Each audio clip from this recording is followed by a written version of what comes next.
sebagai aparatur negara, mau tidak mau ketika ada undangan pimpinan, baik hari libur atau apapun, itu kita harus siap untuk hadir. Makanya ucapan terima kasih yang sebesar-besarnya teman-teman semua di sela-sela liburan panjang, seharusnya bagian dengan keluarga, tapi harus karena dapat undangan dari Pak Kemenang, mau tidak mau untuk hadir, ya alhamdulillah terima kasih teman-teman yang bisa hadir. Jadi yang kedua, Bapak Ibu adalah pahlawan tanpa tanda jasa bagi negara. Karena saya bisa ada di depan Bapak Ibu semua, itu atas jasa Bapak Ibu semua. Tanpa ada kehadiran Bapak Ibu, kami yang ada di depan ini tidak bisa berbuat apa-apa. Dan tidak mungkin kami berada duduk di depan ini tanpa adanya jasa dari Bapak Ibu semua. Jadi Bapak Ibu adalah pahlawan bagi kami. Kami pun bisa ngobrol, kami punya ilmu karena jasa dari Bapak Ibu semua. Makanya sangat berterima kasih kepada Bapak Ibu semua yang telah mengabdi, karena tugas mulia tadi juga di Mars Madrasah disampaikan, tugas seorang guru itu adalah mencerdaskan tunas bangsa. Jadi ini tugas yang mulia. Keberhasilan negara ke depan, apalagi untuk meraih nanti di tahun emasnya negara Indonesia itu di 2045, itu tergantung dari hasil pendidikan tahun-tahun sekarang. Karena di 2045 berarti 27 tahun ke depan, berarti anak-anak peserta didik kita ini yang akan meneruskan maju dan bisa dari negara Indonesia. Jadi beban berat sebetulnya, tugasnya tugas mulia, tapi bebannya beban yang sangat berat bagi kita semua. Karena kita yang harus menentukan apakah negara ini mau maju atau tidak di tahun 2045 tergantung kehadiran dari Bapak Ibu semua. Maka ayo bareng-bareng. Saya secara pribadi diberi amanah oleh pemerintah, khususnya oleh pimpinan, untuk mengurus madrasah di Jawa Barat. Tapi saya tidak bisa berbuat secara pribadi kalau madrasah di Jawa Barat ini, Pak. Karena tidak mungkin saya secara pribadi memajukan madrasah di Jawa Barat. Kami mengajak yang ada di bidang, yang ada di Kemenang, mengajak kepada teman-teman semua yang langsung terjun kepada para peserta didik, yang harus ke depan bahwa peserta didik ini harus bisa meningkatkan kualitas mutu negara ini. Dan bukan hanya negara, tapi juga harus mendapatkan bahwa peserta didik kita betul-betul yang beriman dan bertakwa. Karena yakin seluruh siswa yang ada di madrasah ini dipastikan semua umat muslim. Tidak ada non muslim, meskipun nanti di programnya madrasah itu kedepannya kemungkinan bukan hanya muslim saja. Karena sekolah madrasah itu kan untuk umum. Tapi sampai saat ini dipastikan di madrasah di Jawa Barat ini semua peserta didik adalah umum. Hanya kita dorong, bukan hanya berguna untuk nusa bangsa, tapi juga harus berguna untuk kemajuan agama. Tugas ini tugas berat.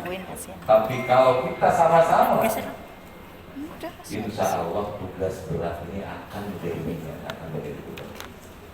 Ayo bareng-bareng.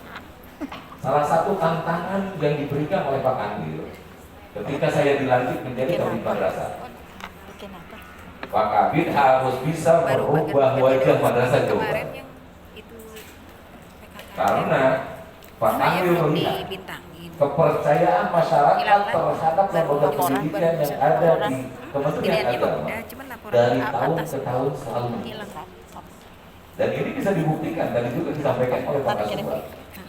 Ternyata jumlah peserta didik yang daftar ke madrasah ini, apalagi yang madrasah negeri, berbondong-bondong. Bahkan tidak semua yang masuk diterima di madrasah negeri. Bahkan saya banyak titipan Pak, saya titip yang bisa masuk ke mana ini, yang bisa masuk ke mana itu kan. Karena kepercayaan masyarakat terhadap lembaga madrasah itu sangat tinggi. Kepercayaan ini kalau ingin tetap bertahan dan terus kepercayaan yang ada, berarti kita harus bisa membuktikan kepada masyarakat bahwa lulusan-lulusan madrasah itu betul-betul berkualitas. Beda dengan yang lain, jangan sampai lulusan madrasah ini sama seperti lulusan-lulusan dari luar madrasah. Salah satu yang bedanya antara pendidikan di tetangga sebelah dengan madrasah, yaitu bedanya kita memiliki kekhasan khusus, yaitu khas atau Islam. Yang mana kita jangan sampai terlena, bukan berarti kita menyepelekan dari sisi akademik formal umumnya, tapi karena kita punya tugas tanggung jawab yang lain, ada kekhasan agama, mau tidak mau urusan pendidikan formalnya yang umumnya kita terus tingkatkan, tapi urusan agamanya jangan sampai kita lupakan. Ini yang sering kita lupakan terkait dari sisi agamanya. Padahal masyarakat berbondong-bondong ke kita memasukkan anaknya ke lembaga pendidikan yang bercercaskan agama karena nilai pelajaran agamanya di madrasah lebih banyak daripada di tetangga sebelah. Apalagi ketika 2 tahun ke belakang ada wacana di sekolah akan dihilangkan pelajaran PAI. Itu kan jadi ramai. Tapi yang aneh ketika mau dihilangkan pelajaran PAI, yang kerepotan adalah orang-orang madrasah, orang-orang Kementerian Agama. Padahal ketika PAI dihilangkan dari madrasah, dari sekolah, yang untung adalah madrasah. Karena yakin anak-anak itu orang tuanya pasti menitipkannya ke kita karena tidak mau anak-anak mereka itu tidak paham yang kita yang dari MTS negeri yang PKK. Jadi aneh ketika PAI akan dihilangkan dari sekolah, yang ramai, yang meramaikan adalah madrasah. Padahal di madrasah tidak akan hilang, yang akan hilang itu di sekolah, bukan di madrasah. Justru kita akan lebih diuntungkan. Bisa dibuktikan ternyata sampai saat ini banyak para peserta didik oleh orang tuanya itu didaftarkan ke madrasah. Tinggal kita sekarang bisa tidak membuktikan bahwa lembaga pendidikan kita lebih unggul dibanding dengan yang lain. Buktikan bukan hanya dari sisi jumlah, jangan hanya berpikir dari sisi kuantitas. Ketika kita hanya berpikir dari sisi kuantitas, 1 tahun, 3 tahun, 5 tahun ke depan, kemungkinan besar lembaga pendidikan madrasah akan ditinggalkan kalau hanya mengejar kuantitas. Tapi buktikan oleh kita kepada masyarakat bahwa madrasah itu berkualitas. Salah satu PR dari saya sebagai kabin madrasah, saya minta madrasah negeri punya program khusus terkait seluruh lulusan madrasah negeri. Ini wajib semua siswanya bisa baca Al-Quran dengan fasih. Kenapa saya wajibkan hanya yang negeri? Karena kalau yang dikelola oleh masyarakat, atasan langsungnya adalah yayasan. Kalau madrasah negeri, atasan langsungnya adalah kami semua. Yang secara notabene kami bisa memaksa. Kalau madrasah swasta, kami tidak bisa memaksa karena madrasah swasta ada yang lebih punyanya, yaitu ketua yayasan. Kita hanya bisa mengeluarkan izin operasional untuk madrasah swasta. Tapi untuk madrasah negeri, kita memiliki tugas tanggung jawab agar betul-betul madrasah negeri ini bisa maju. Kemajuannya tergantung dari kita. Kalau madrasah swasta itu kan kemajuannya tergantung dari yayasan itu sendiri. Jadi kita harus bisa membuktikan. Untuk madrasah negeri, mulai MIN, MTSN, dan MAN, wajib peserta didiknya keluar kelas 6, keluar kelas 9, keluar kelas 12 bisa baca Al-Quran di atas ini. Yakin di lembaga pendidikan teman-teman semua ada program khusus, program profil.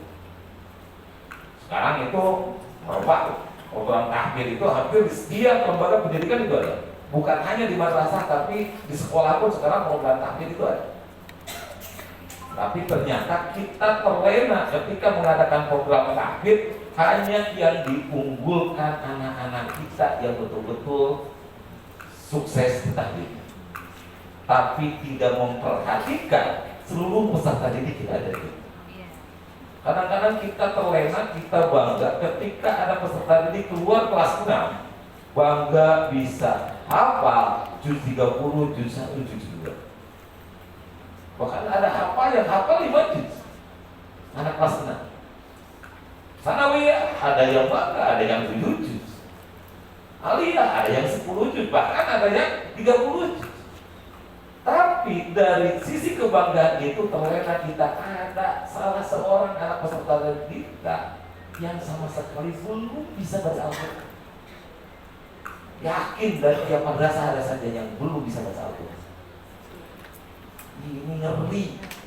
Menurut saya keberhasilan dari 100 jumlah peserta didik 99 tahfidz, satu aja tidak bisa baca Al-Quran, berarti pendidikan kita gagal.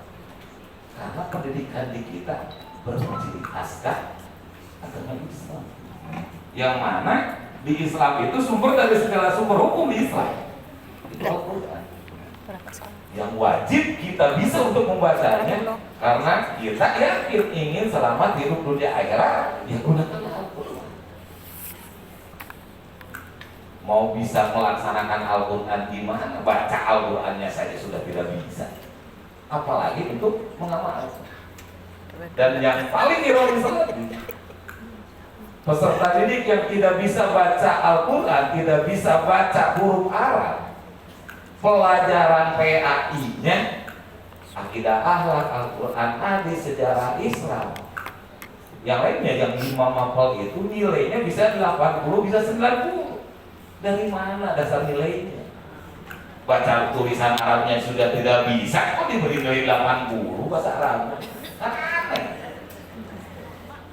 Ini PR untuk guru-guru PAI, kenapa sampai bisa memberi nilai angka itu di atas 50 ketika peserta didiknya tidak bisa baca huruf Arab?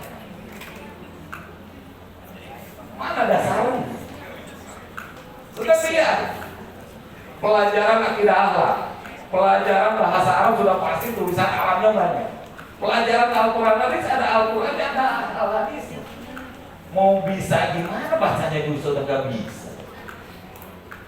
Ironis. Makanya saya akan minta pertanggungjawaban pengawas, sejauh mana pengawasan dari pengawas itu sendiri.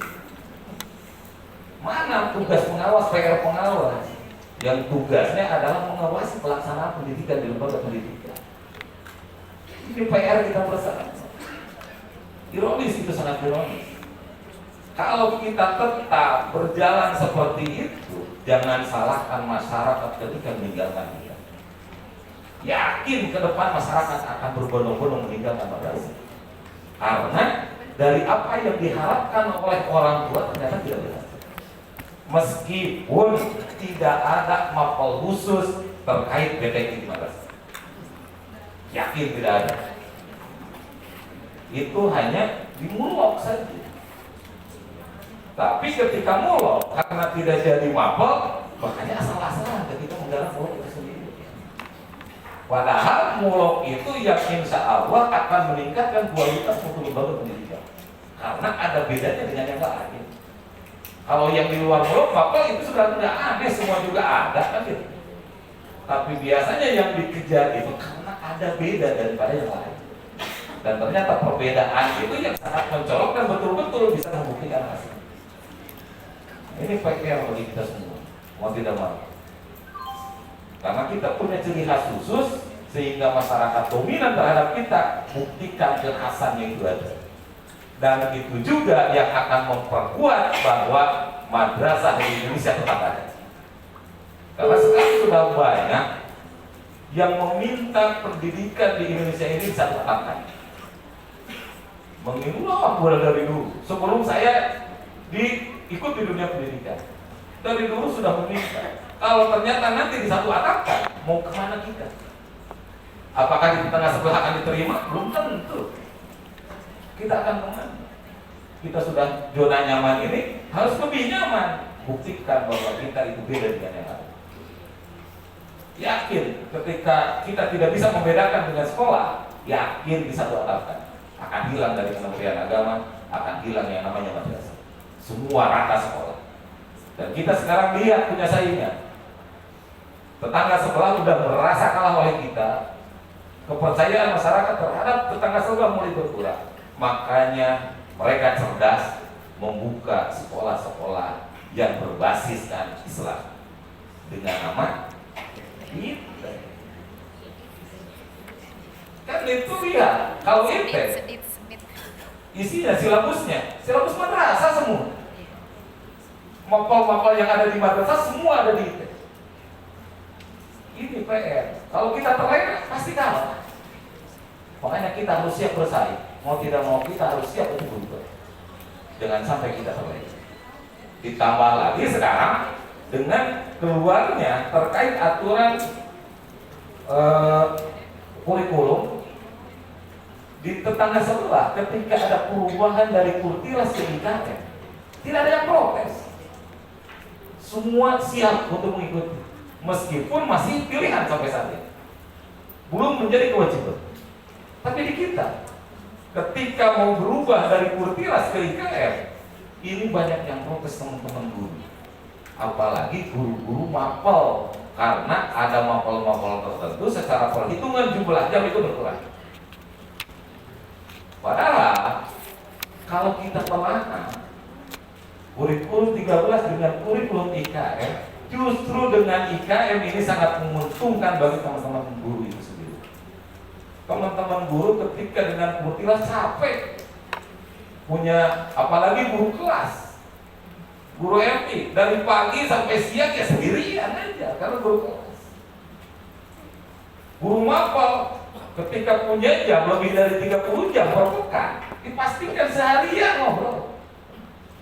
Capek, tapi dengan IKN guru nyaman karena guru dituntut menjadi inspirator, dituntut untuk inisiatif lebih tinggi dan mengajak para peserta didiknya untuk diajak bermain dengan kita. Pengalaman-pengalaman di masyarakat, termasuk keadaan masyarakat, praktek-praktek yang ada di masyarakat, mereka memberikan inspirasi kepada kita. Guru tinggal membimbing. Guru justru lebih nyaman ketika kita menggunakan kurikulum merdeka. Jadi kita sebagai gurunya merdeka, anak pun merasa merdeka. Kalau sekarang dengan Kurtilas, yang capek hanya guru kan, yang ngobrol di depan hanya guru, anak hanya mendengarkan. Itu aja. Ketika kita ngajar, anak ya cuek-cuek aja. Apalagi yang bawa gadget, ya main gadget, tidak pernah memperhatikan guru itu sendiri. Tapi kalau kita menggunakan kurikulum dan betul-betul digunakan, dipahami oleh semua guru, guru lebih nyaman. Guru tinggal memantau aja. Kita berinovasi, guru berinovasi, ajak anak juga untuk berinovasi juga. Insya Allah pola pikir peserta didik akan lebih maju. Mereka akan lebih menggali literasi mencari sendiri. Karena sekarang ini sudah tidak bingung. Kalau dulu kan buka paket dari tahun ke tahun itu berlaku, karena tidak pernah ganti, sehingga gurunya ya zona nyaman. Guru sejarah Islam ya gak pernah berubah sejarah Islam. Makanya ngajar udah 10 tahun, ya pantas gak pernah dibuka buku paketnya, karena bahasanya titik komanya juga hafal semua. Kalau 10 tahun gak berubah, titik komanya juga paham, remedianya di mana paham, halamannya paham. Kan gak pernah berubah ngajar. Ini yang malasnya guru ketika ada perubahan kurikulum, malasnya harus belajar lagi. Ini yang malas. Sebenarnya yang malesnya itu harus belajar dan belajar. Jadi ini titik, mau tidak mau kita harus siap berubah. Dan yang namanya belajar itu tidak ada batas waktu. Kita tahu dalil terkait mencari ilmu kan.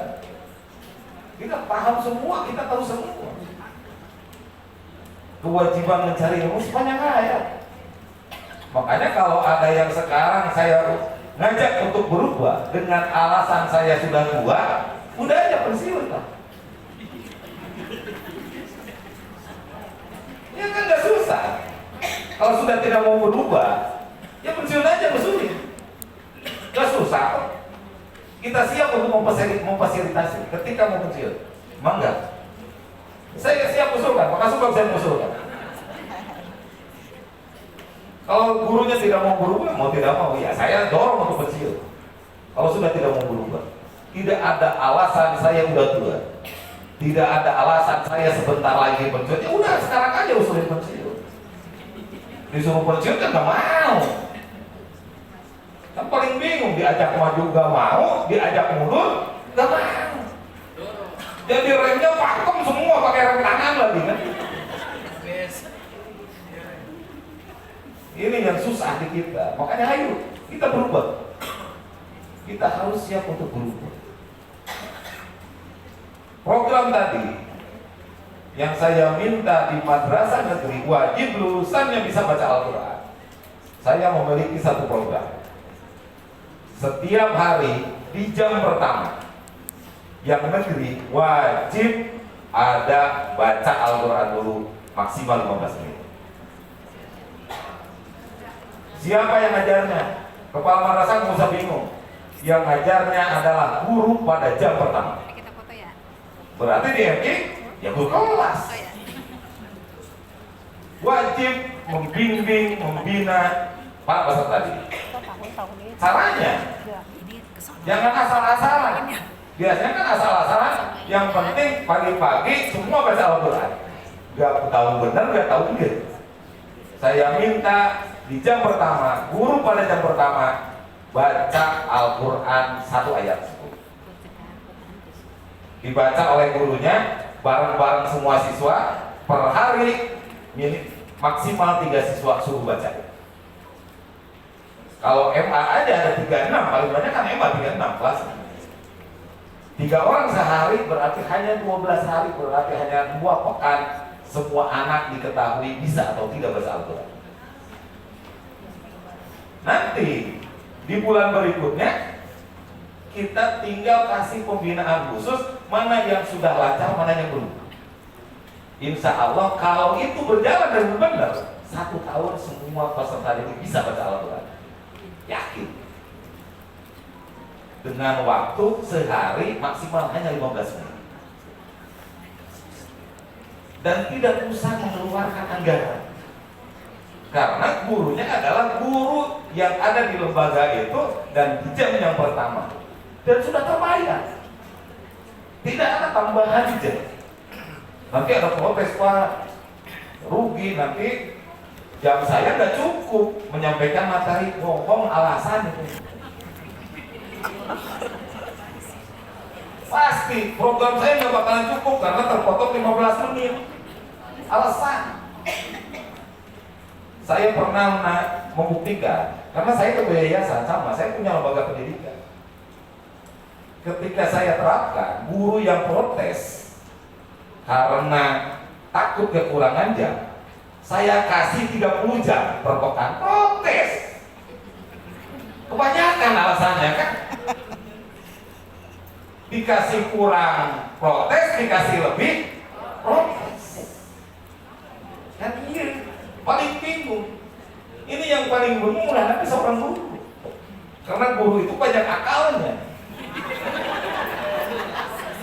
Gak mau guru itu disalahkan. Selalu aja ada hujatannya, ada jawabannya. Tapi ngehujatnya ke saya kalau urusan administrasi ayo ulas. Kita hitung sekarang. Seorang guru bisa masuk dalam 1 mingkal itu berapa jam per pekan? Jika nanya lah ke gurunya, saya nanya ke gurunya, pelaksananya, pelakunya, berapa jam seorang guru bisa masuk dalam sistem itu jadi satpintal, itu berapa jam minimal per pekan? Lalu operator tahu, kalau operator pasti tahu.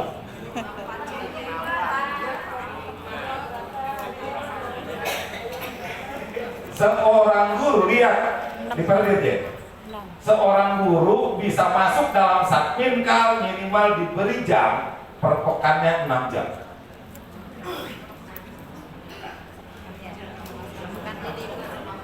Kan 6 jam per pekan. Kecuali guru kelas. Karena kalau MI itu kan guru kelas. Guru makpol itu minimal diberi 6 jam. Untuk mendapatkan sertifikasi per pekan berapa jam? Berapa? 24. Ya bingung, padahal kebanyakan ini guru sertifikasi. Guru MI juga, guru kelas itu dihitung jamnya. Guru kelas itu dihitung. Ada perhitungan jamnya guru kelas itu. Gak otomatis guru kelas itu dihitung. Untuk MI juga dihitung, guru per jamnya itu dihitung. Ya kan, guru MI merasa saya guru kelas, gak dihitung berapa jam. Yang penting pegang satu kelas, kalau jam berapapun kan bebas, kan itu. Padahal kan dihitung. Sertifikasi agar bisa cair memenuhi ambang batas minimal seorang mengampuh dalam satu pekan 24 jam. Maksimalnya berapa? 40 jam. Makanya saya minta semua guru ASN, karena di sini semua ASN, khususnya guru makro, wajib dalam satu pekan bukan hanya 24 jam, tapi saya wajibkan 30 jam. Karena ini yang jadi masalah bagi guru-guru ASN. Saya banyak menemukan guru-guru ASN di pasar. Jam berapa Pak hari Minggu? Ketika saya tanya pada jam kerja, ketika saya tanya kenapa Bu ada di sini, jam kosong. saya nggak ada jam ngajar. Kan itu alasannya. Apalagi pengawas. Waduh. Jadi yang paling parah pengawas. Pengawas itu 80% ada di luar, 20% ngurus administrasi di dalam. Tugasnya kan itu pengawas. Tapi yang 80% ini yang dimanfaatkan oleh pengawas. Harusnya pembinaan ke lembaga malah jalan-jalan di pasar. Padahal di pasar tidak ada lembaga pendidikan. Hanya orang tuanya. Alasan monitoring karena ada siswa yang bermasalah itu orang tuanya di pasar. Ada aja alasan. Tugasnya pengawas. Home visit. Visit katanya di pasar. Bisa. Padahal beli asinan. Di produk halal Pak. Produk halal. Itu kan kenyataan di lapangan. Pura-pura bukan pengawas ya. Jadi kita ajaklah ke dunia nyata, kita ajak ke dunia nyata sekarang. Biar kita siap untuk berubah. Dan yang paling ironis lagi, ASN merasa lebih daripada yang lain, sehingga ketika di lembaga pendidikan ada yang non ASN, justru beban-beban tugas itu diserahkan ke non ASN. Yang honor itu tugas tanggung jawabnya makin berat. Padahal yang honor, apalagi tidak sertifikasi, cukup 6 jam diberi. Karena yang penting masuk dalam satpintal. Tampaknya juga paling gede 250, insentif itu kalau pembagian. Yang ini. Tapi diberi tugas tanggung jawabnya berat. Lebih dari 24 jam. Bahkan yang sertifikasi, bebannya lebih berat lagi di atas 30 jam. Semua dibebankan kepada honorer. Padahal yang untung adalah guru-guru ASN. Siapa yang ngomong, kalau ada yang ngomong saya tidak untung jadi ASN mending non ASN? Ada nggak yang berani? Berarti untung semua Pak Adi. Justru yang harus kita tingkatkan adalah teman-teman yang ASN. Kalau teman-teman yang non ASN ingin lebih meningkat, kita buktikan tingkatkan dulu guru-guru ASN. Salah satu sekarang program saya untuk guru-guru ASN, syarat untuk mendapatkan sertifikasi tadi minimal 24 jam, maksimal 40 jam. Kalau itu tidak terpenuhi, berarti tidak akan dapat sertifikasi. Yang kedua, syaratnya harus mendapatkan nilai di simpatika dari atasan langsungnya minimal nilai baik. Ini Pak, tahu nggak semua bahwa guru sertifikasi wajib memiliki nilai baik? Itu kan nilainya ada di simpatika, jelas nilainya. Termasuk pengawas juga, kepala madrasah juga sama, ada nilainya. Nilai minimal baik. Ini yang harus dirubah. Sistem penilaian di simpatika.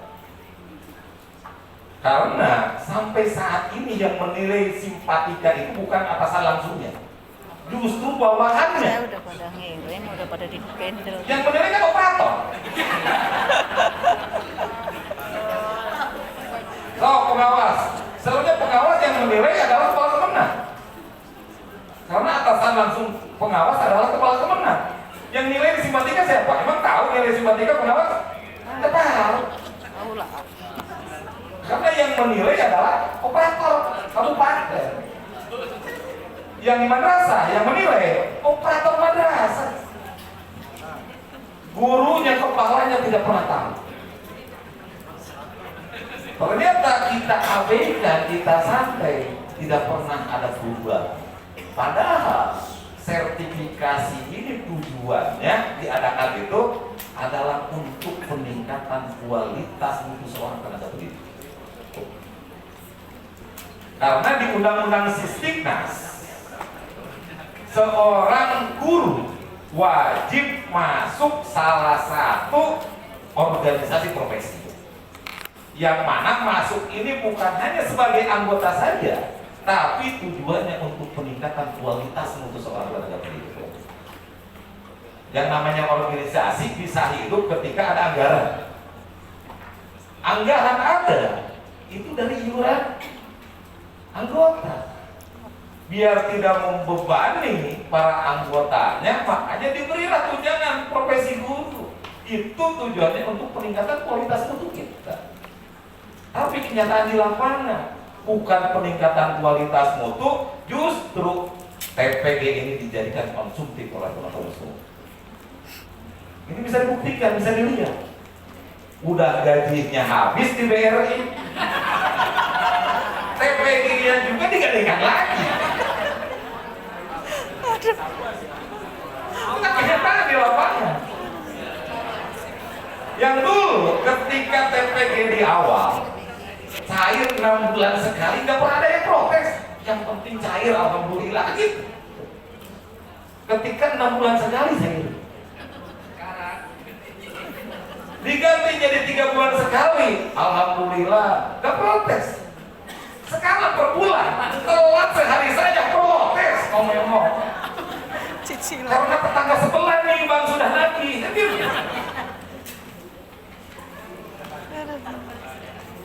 Kualitas mutunya 2011 itu awal dari TPG.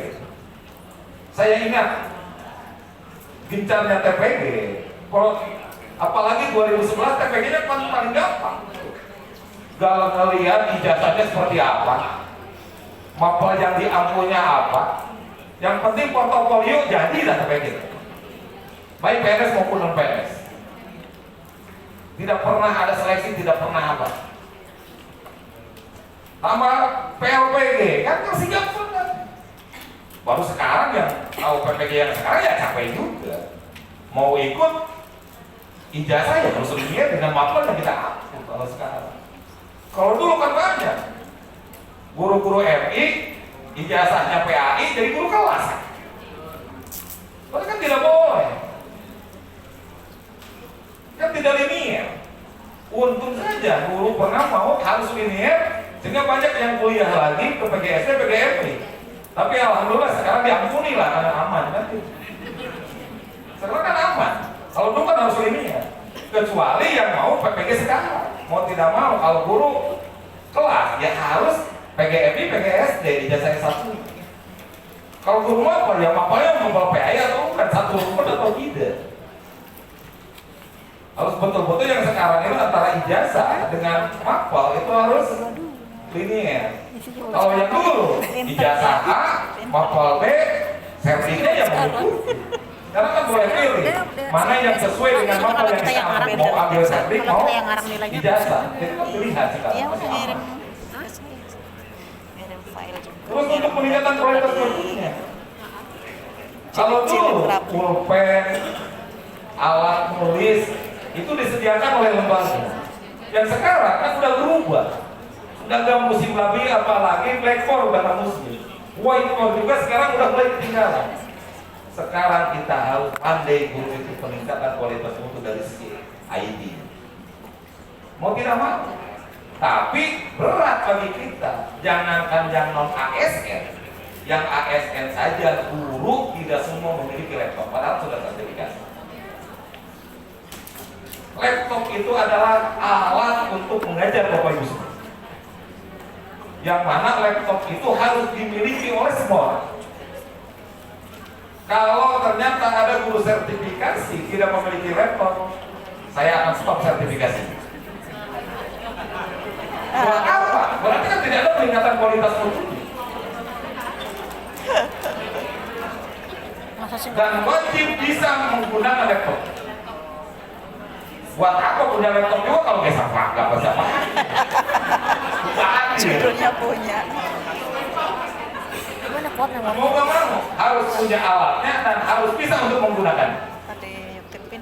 Karena kita dituntut dengan situasi dan kondisi saat ini. Situasinya kemarin kita nyaman 2019 ke sana dengan program pembelajaran tatap muka normal. 2020 dengan kita harus daring, guru-guru ke lapangan harus bagaimana caranya. Kita sudah belajar 2 tahun 2020, 2021, 2022 ini kita harus sistem pembelajaran kolaborasi antara daring dengan luring. Kalau kita hanya mengandalkan tatap muka seperti biasa, kita pasti ditinggalkan oleh para peserta didik. Anak lebih cinta menggunakan gadget, gak usah lagi perlu ada guru, yang penting keluar dapat ijazah. Pantas guru sekarang beda dengan guru yang dulu. Guru yang dulu itu sangat berkesan. Kita saja selalu mengenang jasa-jasa guru kita, selalu ingat. Tapi anak yang sekarang keluar 1 tahun lupa terhadap nama guru kita. Namanya aja udah lupa. Tapi kita masih ingat guru RI kita, guru SD kita, guru SMP, guru sanawiyah kita dulu masih ingat. Karena betul-betul terkenang jasa-jasanya. Tapi sekarang guru dianggapnya tidak ada apa-apanya karena anak lebih pintar itu tahu ilmu itu bukan dari guru tapi dari sini. Ini yang PR kita semua. Makanya pantas guru sekarang penghargaan dari peserta didiknya kurang karena yang martabat gurunya yang kurang. Buktikan oleh kita bahwa kita itu betul-betul dibutuhkan oleh para peserta didik. Satu lagi yang paling penting, program tadi siswa keluar dari MTSMA bisa baca Al-Quran, PR besar bagi guru. Karena setelah saya mencoba membuktikan dengan PKKM, dengan PKPM, ternyata masih ada kepala madrasah negeri pengawas yang belum fasihat baca Al-Quran. Makanya siap-siap para pengawas di bulan akhir Juli, maksimal awal Agustus dipastikan berhadapan dengan saya urusan BTQ, terus moderasi beragama dan wawasan kebangsaan. Sudah dipastikan berhadapan dengan saya.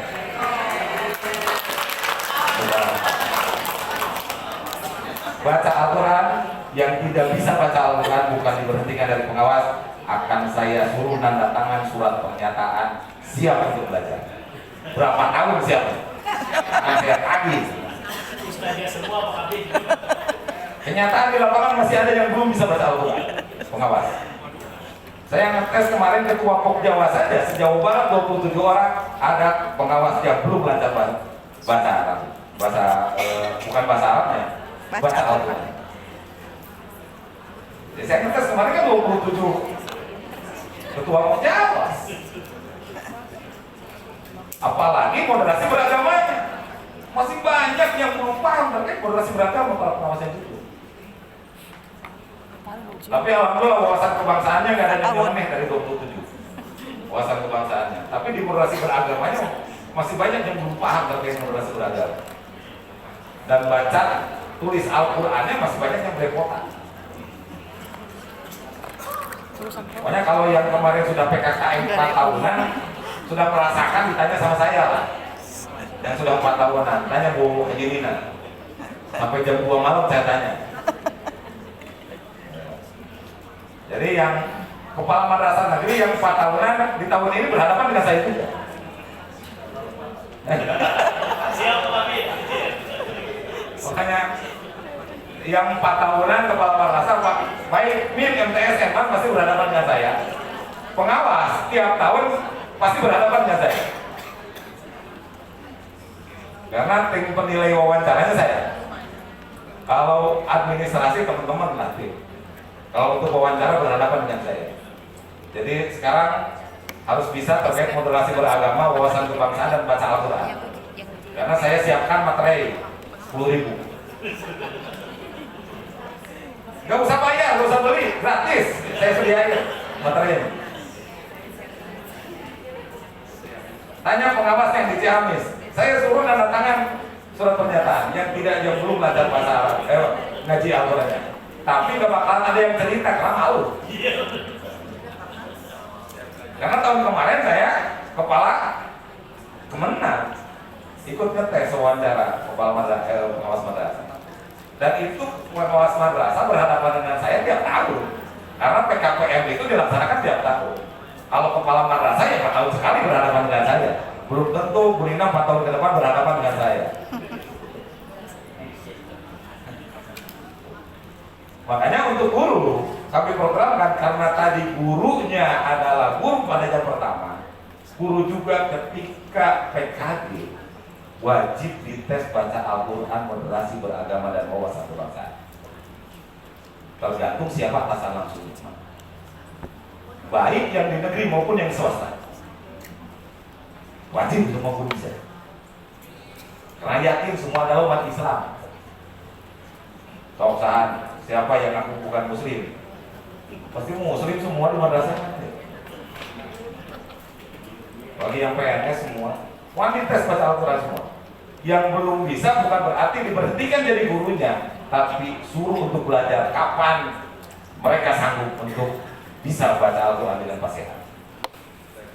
Kami tidak mau alasan seorang guru, saya bukan dari jurusan agama, jurusan kuliah.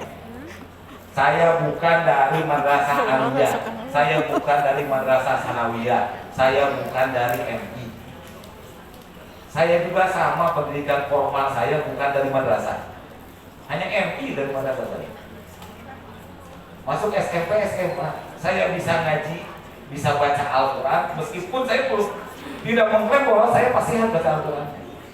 Tapi saya bisa baca Al-Quran bukan dari pendidikan formal, tapi saya karena galaknya orang tua. Yakin teman-teman semua juga bisa baca Al-Quran itu karena galaknya orang tua. Makanya tidak ada alasan saya bukan lulusan dari perguruan tinggi agama, saya bukan lulusan dari madrasah aliyah, saya bukan lulusan PGA. Itu alasan yang klasik. Karena yakin semua adalah umat Islam, wajib bisa untuk baca Al-Quran. Karena programnya, kalau siswa ingin bisa, berarti gurunya dulu harus bisa. Pengawasnya juga ya harus bisa, kepalanya ya harus bisa. Karena yang menilai PKG adalah kepala madrasah dan pengawasnya. Yang menilai PKKM untuk madrasah swasta kan pengawas pembina dengan pengawas yang ditunjuk. Kalau yang untuk pengawas dan kepala madrasah negeri, ya nanti tanggung jawab saya juga. Makanya ayo bapak, kita untuk siap berubah diri dulu kita sebelum kita berubah orang lain. Kalau kita siap untuk berubah, insya Allah ketika ngajak orang lain untuk berubah itu akan berubah. Karena yang sekarang ini hanya yang harus diperlihatkan adalah contoh, harus memberi contoh kita semua. Jadi itu teman-teman semua. Yang kedua, untuk peningkatan kualitas mutu.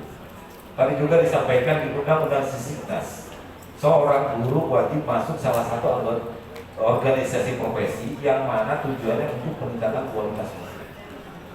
Ini yang akan dijadikan syarat. Saya sudah mengusulkan ke Direktorat Penlis terkait tambahan persyaratan untuk seorang guru mendapatkan sertifikasi, yaitu wajib ada sertifikat pelatihan peningkatan kualitas mutu yang mana bukan hanya satu kali untuk seumur hidup, itu berlakunya hanya 2 tahun sekali. Karena TPG ini tidak berhasil. TPG hanya dijadikan konsumtif, tidak pernah adanya peningkatan kualitas mutu. Ini dibuktikan, jangankan yang berbayar, yang harus peningkatan kualitas mutu tersendiri, yang gratis saja diberi snack, diberi transport melalui Pokja. Banyak guru, pengawas, kepala madrasah yang tidak mau ikut di Pokja. Ini dibuktikan di Bekasi, kota Bekasi ini dengan jumlah guru berapa? 460 dibagi 20 aja. Berarti harus ada berapa? 22 kelompok kerja guru.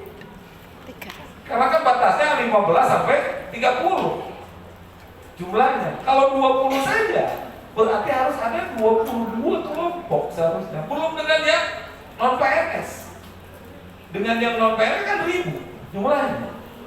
Itu kan bisa digabung antara yang PNS dengan non PNS berdasarkan jenjang.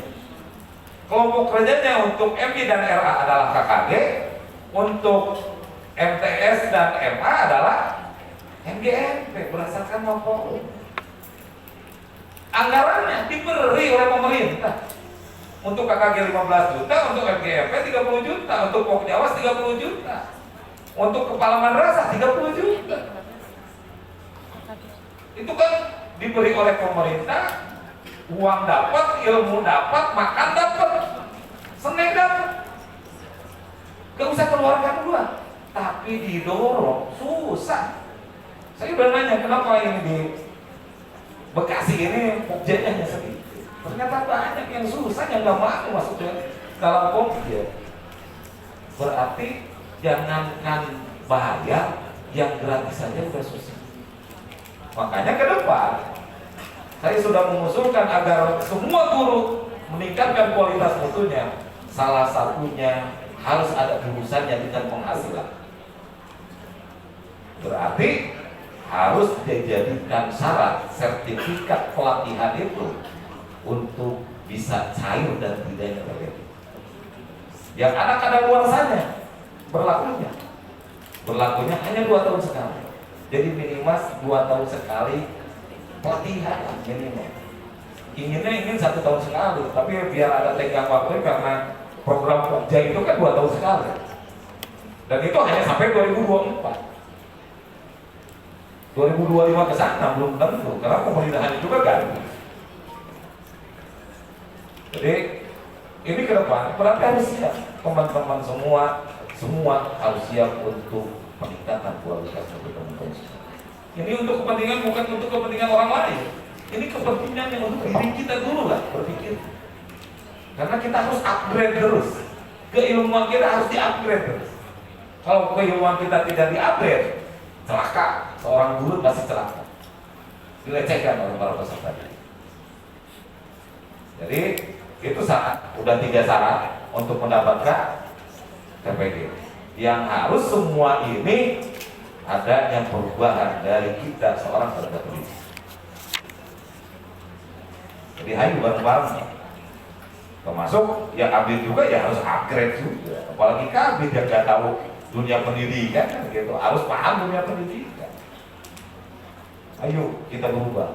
Makanya ke depan coba daftar lah, bikin kelompok, yakin semua juga masuk dalam KKG, masuk dalam MGMP. Tapi yang penting hanya nama saja. Kita anggota pasif kebanyakan. Justru kita harus menjadi anggota yang aktif. Mumpung dibiayai kecuali guru RA. Kalau guru RA kan belum ada, KGRA belum ada buktinya, belum dapat bantuan untuk KGRA. Oh sudah mulai dong, sekarang kan sudah mulai. Rugi kalau kita tidak masuk. Sayang, anggaran ada, gratis, kualitas mutu kita meningkat, itu sangat sayang kalau tidak dimanfaatkan oleh kita semua. Itu teman-teman semua, ini kewajiban kita seorang guru mau tidak mau. Jadi kami berharap tidak ada lagi penolakan dari seorang guru ketika yang pertama urusannya dengan kurikulum. Kami tidak mau ada guru ASN yang menolak perubahan kurikulum 13 ke kurikulum IKN. Karena dipastikan ke depan kurikulum 13 akan hilang. Tidak mungkin hilangnya kurikulum merdeka balik lagi ke kurikulum 13. Kedepannya ketika kurikulum merdeka berlaku dan kedepannya hilang, bukan kembali ke kurikulum 13 tapi peningkatan kualitas mutu perubahan dari kurikulum merdeka. Kalau kita sekarang ketinggalan masih menggunakan kurikulum 13, tidak mau masuk ke kurikulum merdeka, apalagi nanti peningkatan perubahan lagi, perubahan untuk lebih lagi, berarti kita ketinggalan satu langkah, tidak pernah mengenal kurikulum merdeka. Dan tidak ada alasan seorang guru PNS ketika berubah karena kurangnya jamnya jam. Karena kewajibannya kepala madrasah hanya memberi 6 jam. Yang lainnya agar terpenuhi ya silakan berinisiatif sendiri, berinovasi sendiri dulu. Yang ketiga saya minta untuk ASN kalau bisa ada jamnya, minimal seorang ASN mengampu dalam satu pekan minimal 30 jam. Tidak lagi seorang ASN mengampu jam hanya dengan 24 jam. Ada tambahan sebagai wali kelas, yang mana wali kelas adalah 6 jam. Itu hanya tambahan tetap kewajibannya 24 jam saja. Ya kerja wali kelas satu semester sekali dia kerjanya itu. Hanya nulis rapor.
Yang ngisi rapot adalah wali kelas, guru hanya ngasih nilai, kan itu.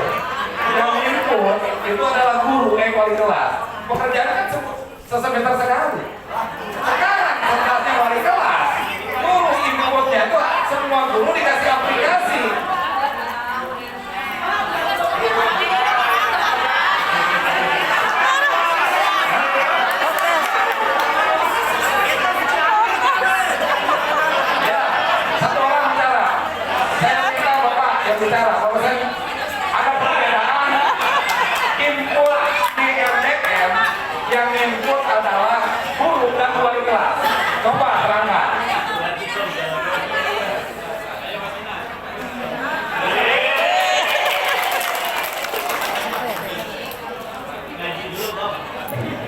Assalamualaikum warahmatullahi wabarakatuh. Berkenaan tentang guru, ASN.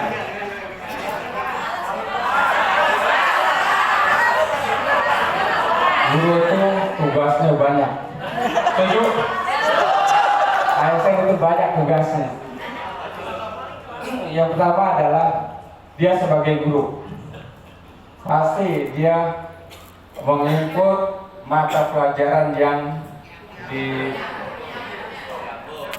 untuknya. Kemudian yang kedua adalah dia juga bikin RDM. Kemudian yang ketiga, dia juga wali kelas. Guru juga wali kelas juga, sehingga dia mengikut dari nilai-nilai di mata pelajaran. Jadi banyak sekali. Seharusnya untuk pada RDM atau raport digital madrasah itu bukan guru harusnya, guru RTU. Tapi terlalu banyak bukan di bawahnya guru.